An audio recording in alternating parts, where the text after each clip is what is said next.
Hello everyone. तो देखिए science का एक इम्पोर्टेंट रोल होता है, ठीक है, वो ऑलरेडी हम लोग जानते हैं। तो बेसिकली हम लोग डिस्कस करेंगे अभी मतलब सर्कुलेशन से रिगार्डिंग, ठीक ना, कि सर्कुलेशन जो होता है वो क्या होता है।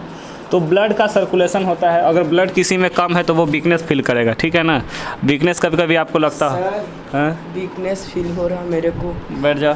देखिए चक्कर आ रहा है, पूरा चक्कर आ रहा है। देखिए एक बच्चा है जिसको अभी वीकनेस हो रहा है ना, अभी शादी ब्याह कुछ नहीं हुआ है लेकिन इसको वीकनेस अभी से लग रहा है, ठीक है। इसके पीछे कारण क्या होता है, कभी कभी रेस्टलेस ऐसा फील होता है, इसके बारे में, ठीक है ना। तो देखिए रेस्टलेस फील होने के पीछे जो कारण क्या होता है, एक्चुअली ह्यूमन बॉडी में ना हीमोग्लोबिन नाम का कंपोनेंट होता है, ठीक है ना, जिसको रेड ब्लड पिगमेंट कहते हैं। और ये हेमोग्लोबिन क्या करता है ना, आरबीसी रेड ब्लड सेल्स मतलब जो है वहाँ पे इसका जो कलर हुआ ब्लड का वो हेमोग्लोबिन के कारण होता है, ठीक है। तो कहीं ना कहीं अगर ऑक्सीजन का लेवल अगर डाउन है तो फिर जाकर के प्रॉब्लम होता है। तो इस बच्चा का हम चेक कर लेते, बोल रहा है कमजोरी है लेकिन हंस रहा है बगल में। लाइए बीपी नापे वाला मशीन देख लेते हैं इसमें, ठीक है।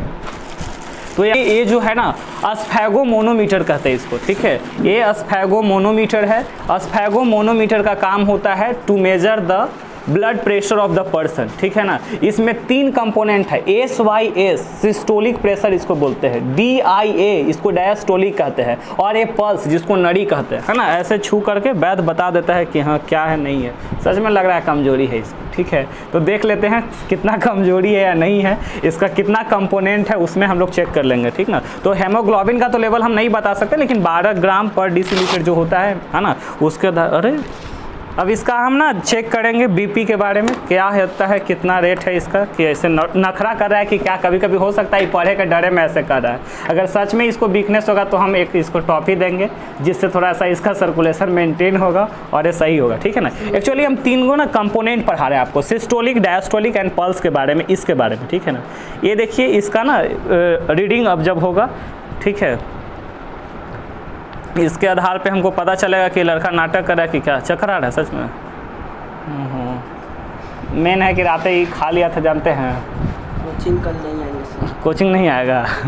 ओ माय गॉड, ज़्यादा प्रॉब्लम में है ये लड़का। क्या हो गया है आए? पूरा चक्कर आ रहा है, पूरा चक्कर आ रहा है इसको। अच्छा हम करते हैं उपाय इसका, देख लेते हैं, इससे रेट से हमको पता चल जाएगा। इसमें कुछ दर्द टाइप का हो रहा है, चाप रहा है कुछ। हाँ चाप रहा है, चापता है पहले, पूरा फूल जाता है, पूरा फूल जाता है। अच्छा आप कभी कमजोरी हुआ था?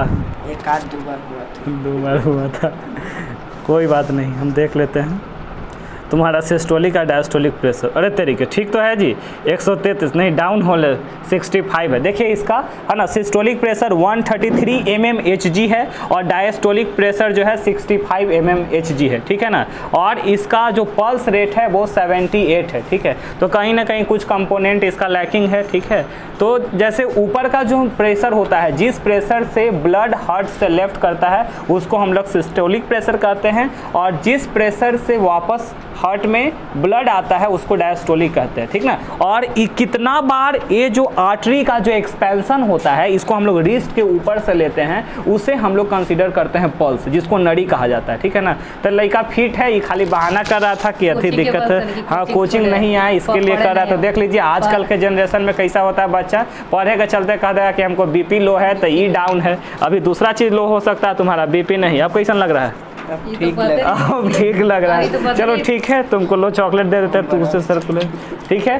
तो आप समझ गए होंगे बीपी का कंपोनेंट। मिलेंगे नेक्स्ट वीडियो में, तब तक के लिए बाय।